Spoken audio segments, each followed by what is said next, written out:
Assalamualaikum warahmatullahi wabarakatuh. Video ini saya tujukan kepada Ketua Mahkamah Agung Republik Indonesia, Ketua Kamar Perdata, dan para Hakim Agung Perdata pada Kamar Perdata Mahkamah Agung Republik Indonesia.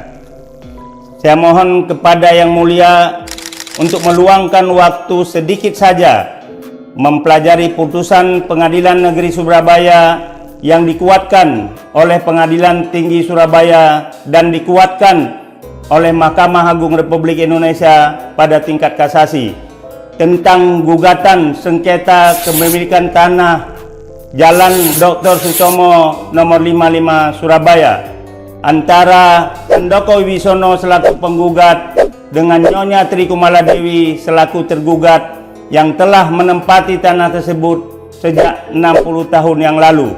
Perkara tersebut dimenangkan oleh Handoko Wibisono. Saya telah mempelajari perkara tersebut dan berdiskusi dengan pakar hukum pertanahan.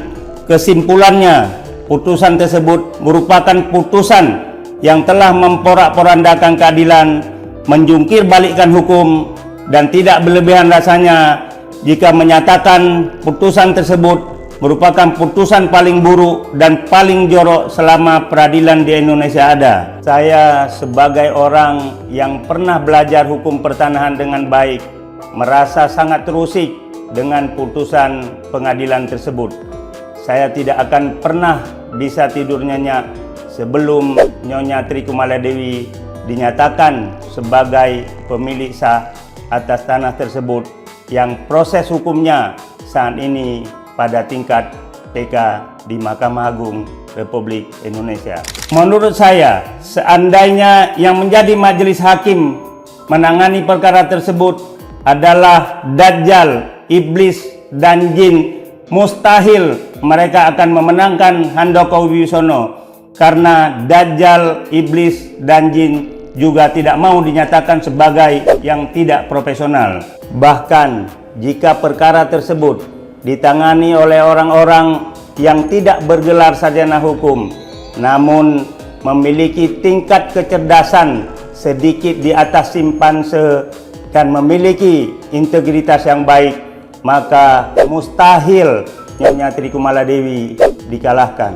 Untuk lebih menguatkan argumentasi hukum yang saya sampaikan dan memudahkan Yang Mulia memahami perkara tersebut, izinkan saya menjelaskan tentang riwayat penguasaan dan kepemilikan tanah dan perkara-perkara yang pernah diputus dengan objek yang sama, yaitu tanah berikut rumah Jalan Dr. Sutomo nomor 55 Surabaya. Orang tua Nyonya Tri Kumaladewi, Laksamana Subroto Yudono, telah menguasai tanah berikut rumah di Jalan Dr. Sutomo nomor 55 Surabaya sejak tanggal 1 Desember tahun 1963 berdasarkan surat izin menempati rumah dari TNI AL. Pada tanggal 28 November 1972, Laksda Subroto Yudono telah membeli rumah tersebut dari TNI AL dan telah membayar lunas.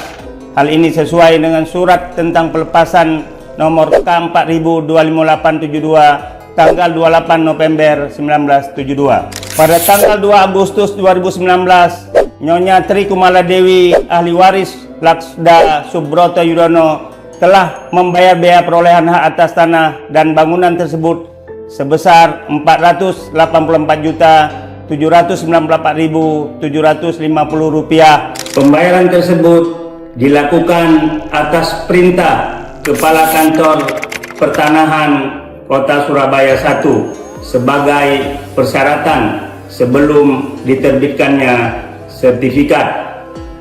Sertifikat tidak jadi ditandatangani karena Kepala Kantor Pertanahan meninggal dunia akibat COVID dan Kepala Kantor Pertanahan yang baru tidak bersedia menandatangani sertifikat dengan alasan ada gugatan dari Handoko Wibisono. Nyonya Tri Kumaladewi telah menghadapi 3 kali gugatan terkait kepemilikan tanah tersebut. Yang pertama digugat oleh Dr. Teja Kusuma. Nyonya Tri Kumaladewi dinyatakan menang sampai pada tingkat PK. Dr. Teja Kusuma dikalahkan karena yang bersangkutan mendalilkan memiliki hak atas tanah tersebut berdasarkan sertifikat hak guna bangunan yang sudah habis masa berlakunya sejak tanggal 23 September tahun 1980. Tahun 2008, Nyonya Tri Kumaladewi digugat oleh Rudianto Santoso. Adapun putusan tersebut sampai tingkat PK, Nyonya Tri Kumaladewi dimenangkan. Rudianto Santoso dikalahkan karena yang bersangkutan mendalilkan memperoleh tanah tersebut dari istri Dr. Teja Kusuma. Pada tahun 2022, Nyonya Tri Kumaladewi digugat oleh Handoko Wibisono.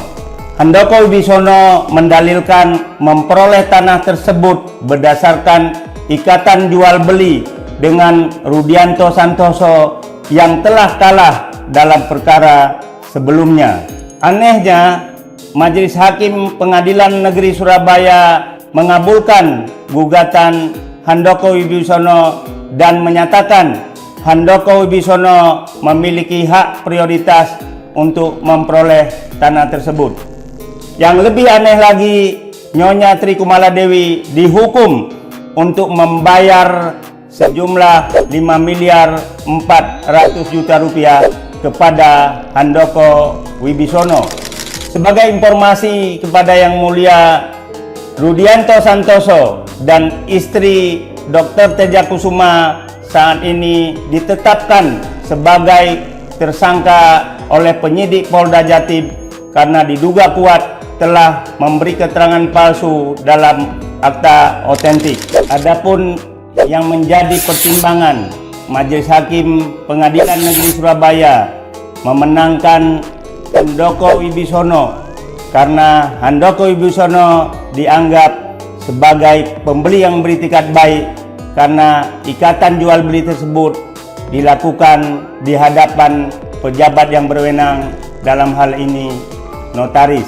Pertimbangan Majelis Hakim yang menyatakan Handoko Wibisono sebagai pembeli yang beritikat baik menimbulkan pertanyaan, logika apa yang digunakan oleh Majelis Hakim untuk menyatakan Handoko Wibisono sebagai pembeli yang beritikat baik?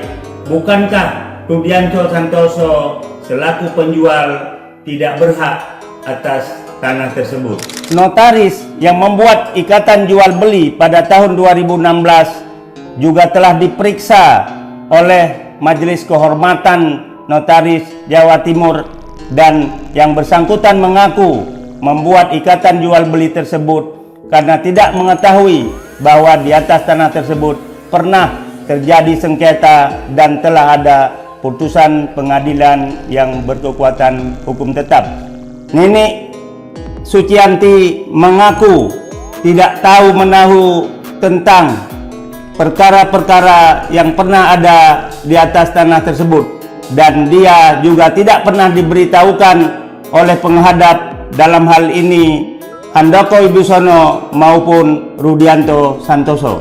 Menurut notaris Nini, dia tidak akan membuat ikatan jual beli tersebut jika sebelumnya diberitahukan atau mengetahui di atas tanah tersebut pernah terjadi sengketa dan telah diputuskan oleh pengadilan yang telah berkekuatan hukum tetap. Terakhir, saya mohon kepada Yang Mulia Ketua Mahkamah Agung Republik Indonesia untuk memeriksa para majelis hakim yang mengadili perkara tersebut, karena mereka senyata-nyatanya telah menjungkir balikkan hukum dan telah memporak-porandakan keadilan serta mengabaikan dua putusan Mahkamah Agung pada tingkat PK yang memenangkan Nyonya Tri Kumaladewi. Jangan sampai ada Tri Kumaladewi lain yang mengalami hal yang sama di Republik ini.